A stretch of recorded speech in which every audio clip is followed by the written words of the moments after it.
Hello guys, study for education में आपका स्वागत है। अच्छे ज्ञान के लिए हमारे चैनल को सब्सक्राइब एवं शेयर करें।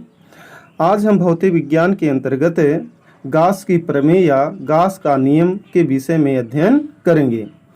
गॉस के प्रमेय के विषय में अध्ययन किया जाएगा। यह होता क्या है?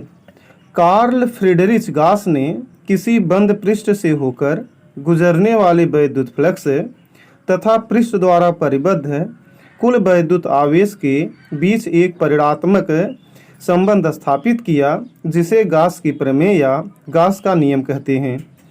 तो गॉस ने क्या किया कि मान लीजिए कि एक बिंदु आवेश Q है और इस बिंदु एक बंद पृष्ठ से घिरा हुआ है। इस बंद पृष्ठ से निकलने वाला संपूर्ण वैद्युत फ्लक्स तथा इस आवेश के मध्य में एक संबंध स्थापित किया, जिसे ही हम गॉस का नियम कहते हैं। गॉस के नियम के अनुसार हम क्या कह सकते हैं? किसी बंद पृष्ठ से गुजरने वाला वैद्युत फ्लक्स उस पृष्ठ द्वारा परिबद्ध या घिरे हुए कुल वैद्युत आवेश का 1/ε0 गुना होता है। इन्होंने क्या बताया कि यदि कोई बंद पृष्ठ है और उस बंद पृष्ठ पर कुल वैद्युत आवेश Q हो, तो उस बंद पृष्ठ से निकलने वाला संपूर्ण वैद्युत फ्लक्स फाई उस बंद पृष्ठ पर उपस्थित कुल आवेश का 1/ε0 गुना होगा। अर्थात इन्होंने बताया फाई बराबर होता है Q/ε0 गुना। इसी को हम गॉस का प्रमेय कहते हैं। अब गॉस के प्रमेय के विषय में इसका निगमन या गणितीय रूप कैसे हम लिख सकते हैं? इसके लिए यह माना गया, यदि किसी बंद पृष्ठ द्वारा परिबद्ध का अर्थ होता है घिरा हुआ, कुल आवेश Q हो, तो गॉस की प्रमेय के अनुसार उस पृष्ठ से गुजरने वाला कुल वैद्युत फ्लक्स फाई बराबर Q/ε0 होगा। यही छोटा सा जो परिभाषा है, इसी को हम गॉस का नियम कहते हैं। गॉस के नियम क्या हैं? किसी बंद पृष्ठ से गुजरने वाला वैद्युत फ्लक्स उस पृष्ठ द्वारा परिबद्ध कुल वैद्युत आवेश का 1/ε0 गुना होता है।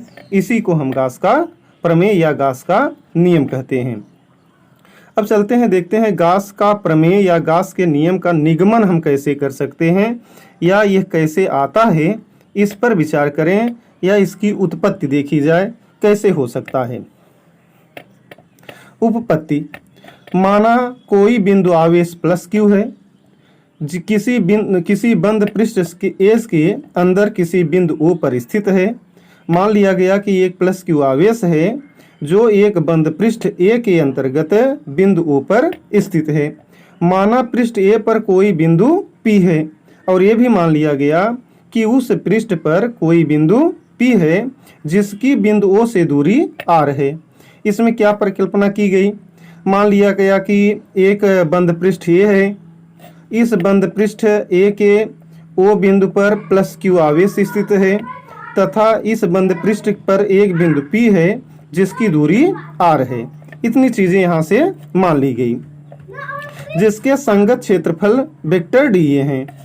बिंदु O पर रखे बिंदु आवेश +Q के कारण बिंदु P पर वैद्युत क्षेत्र की तीव्रता वेक्टर E हो, तो OP के अनुदिश जिसका परिणाम कितना होगा?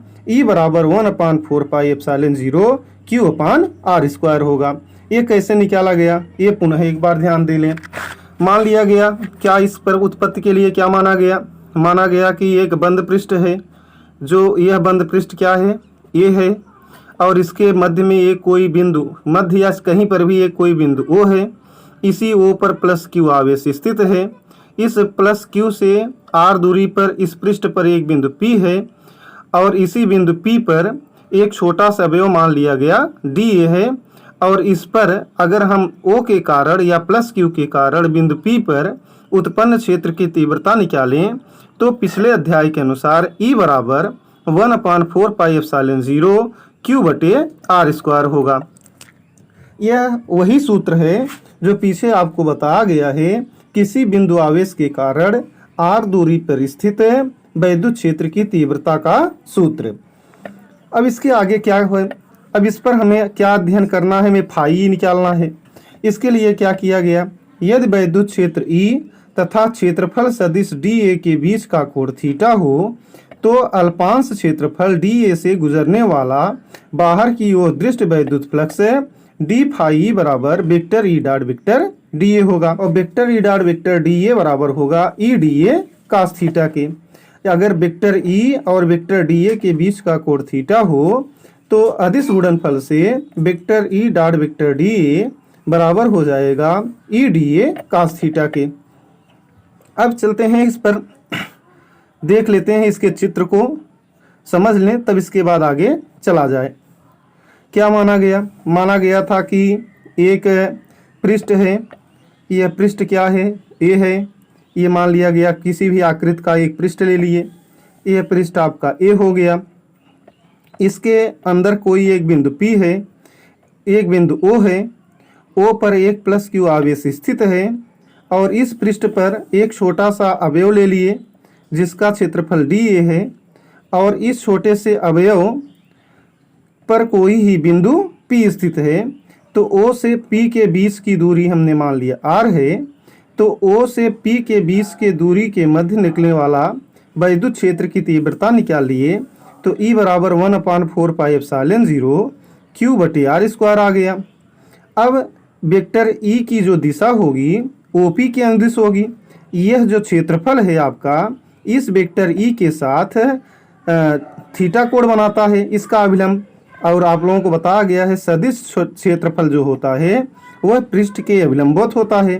तो हम यह अगर पृष्ठ लें तो इस पृष्ठ के अभिलंबवत अगर एक रेखा खींचें n कैप तो इसी n कैप की दिशा में DA का सदिश क्षेत्रफल वेक्टर DA होगा। तो इस स्थिति में इतने ही पृष्ठ से निकलने वाला वैद्युत फ्लक्स डी फाई ई बराबर vector E dot vector DA होगा, या इसी को हम लिख सकते हैं ई DA cos थीटा। इसी को क्या लिख सकते हैं, ई DA cos थीटा। अब इस समीकरण में E का मान रख दिया जाए तो E का मान यदि रखें तो ये समीकरण क्या हो जाएगा, इस पर देखें। इसके पहले हमने E का मान निकाल लिया तो डी फाई ई बराबर होगा 1/4 पाई एप्सिलॉन 0 Q बटे R square DA cos theta. तो 1/4 पाई एप्सिलॉन 0 Q बटे R स्क्वायर कहाँ से आया, ये सूत्र E से आया। अब इसी को और सरल करें तो Q/4 pi epsilon 0 DA cos theta बटे R स्क्वायर लिख सकते हैं। यहाँ से क्या किया गया, यहाँ से DA cos थीटा बटे R स्क्वायर को अलग कर दिए, Q/4 पाई एप्सिलॉन 0 एक स्थान पे कर दिया गया। इस लेसन के पहले वीडियो में आपको बताया गया है कि घन कोण होता क्या है।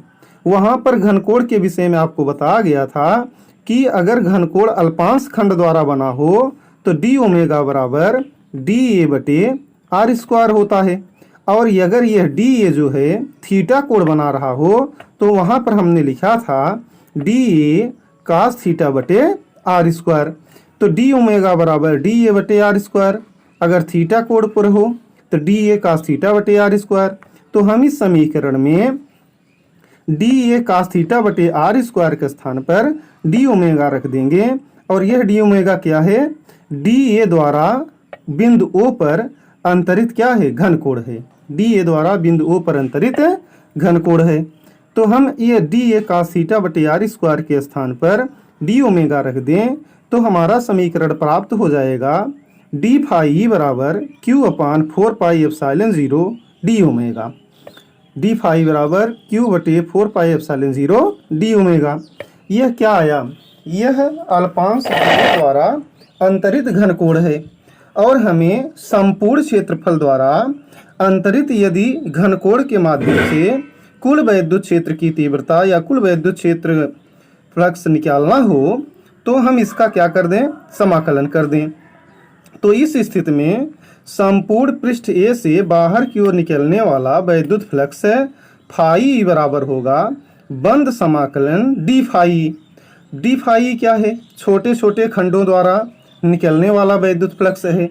मान लिया गया ये पृष्ठ है, इस पृष्ठ में एक छोटा सा ले लिए, फिर ये छोटा खंड लिए, एक छोटा खंड लिए, एक छोटा खंड लिए, एक छोटा खंड लिए, सभी छोटे छोटे खंडों का अगर हम योग कर दें तो इस पृष्ठ द्वारा निकलने वाला संपूर्ण वैद्युत फ्लक्स हो जाएगा और छोटे छोटे खंडों को जोड़ने के लिए हम समाकलन चिन्ह प्रयोग करते हैं। और यहाँ समाकलन में ये जो गोला बनाया गया है इसी को कहा जाता है क्लोज इंटीग्रल। तो close integral D phi E होगा। तो close integral D phi E, और डी फाई ई का मान क्या है 4 pi Q upon 4 pi epsilon 0 D omega. तो फाई बराबर आ गया बंद समाकलन Q upon 4 pi epsilon 0 D omega के। क्यू भी नियतांक है, 4 पाई एप्सिलॉन 0 भी नियतांक है, सिर्फ और सिर्फ किस पर निर्भर कर रहा है परिवर्तनशील डी ओमेगा। तो हम यहीं पर लिख सकते हैं फाई बराबर क्यू अपान 4 पाई एप्सिलॉन 0 बंद समाकलन डी ओमेगा। ये बंद समाकलन डी ओमेगा क्या है? बंद समाकलन डी ओमेगा का अर्थ है डी ओमेगा एक छोटे से खंड द्वारा निर्मित घन कोण है। तो इस स्थिति में डी फाई ई द्वारा संपूर्ण क्षेत्रफल द्वारा निर्मित घन कोण कितना हो जाएगा? आप लोगों को बताया गया है किसी गोले द्वारा निर्मित संपूर्ण घन कोण 4 पाई होता है। तो इस समीकरण में बंद समाकलन डी ओमेगा के स्थान पर यदि हम 4 पाई रख दें तो हमारा सूत्र क्या प्राप्त होगा? फाई ई बराबर हो जाएगा Q upon 4 pi epsilon 0 Q upon 4 pi epsilon 0 into 4 पाई। ये 4 पाई कहाँ आया? आपको जब घन कोण के विषय में बताया गया था उसमें आपको बताया गया था संपूर्ण पृष्ठ द्वारा आंतरिक घन कोण कितना होता है? 4 पाई होता है।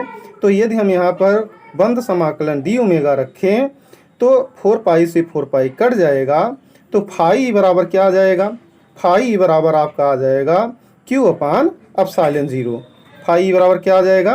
क्यू अपान एप्सिलॉन 0।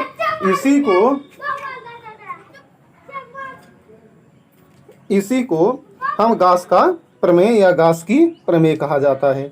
इस तरह से आप पुनः एक बार इसको समझ लें कैसे इसका अध्ययन किया जाता है। पुनः इसके विषय में अध्ययन करें। सबसे पहले क्या लिया गया?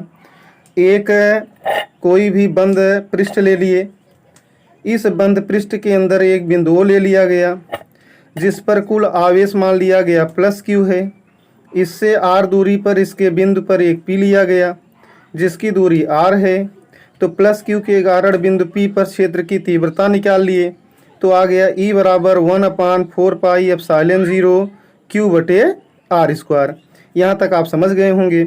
अब इसी बंद पृष्ठ पर एक छोटा सा अवयव हमने मान लिया। यह छोटा सा अवयव डी ए है। तो ये जो विद्युत क्षेत्र की तीव्रता होगी इस ओपी की ही दिशा में होगी, लेकिन ये छोटा सा अवयव तिर्यक है तो इसका लंब सदिश निकाल लें तो ये ऊपर की ओर होगा। ये डी वेक्टर डी ए हो गया। अगर वेक्टर डी ए वेक्टर ई के साथ थीटा कोण बनाए तो इतने खंड द्वारा निकलने वाला विद्युत फ्लक्स क्या हो जाएगा? डी फाई बराबर vector E dot vector D A. और vector E dot vector D A के स्थान पर हमने क्या रख दिया? E D A cos theta रख दिया। अब ई का मान रख दिया गया। उसके बाद ई के मान को रख कर बाहर किया गया। तो ई का मान रख कर बाहर करके डी फाई बराबर आपने निकाल लिया Q upon 4 pi epsilon 0 D A cos theta बटे आर स्क्वायर के। अब इसके बाद इसका हम समाकलन कर दिए। तो समाकलन करने पर बंद समाकलन D A cos theta upon R square के स्थान पर हमने डी ओमेगा रख दिया और इसी डी ओमेगा का मान रखा गया तो 4 पाई रख दिया गया।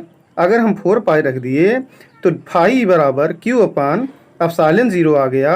इसी को हम गाउस का नियम कहते हैं।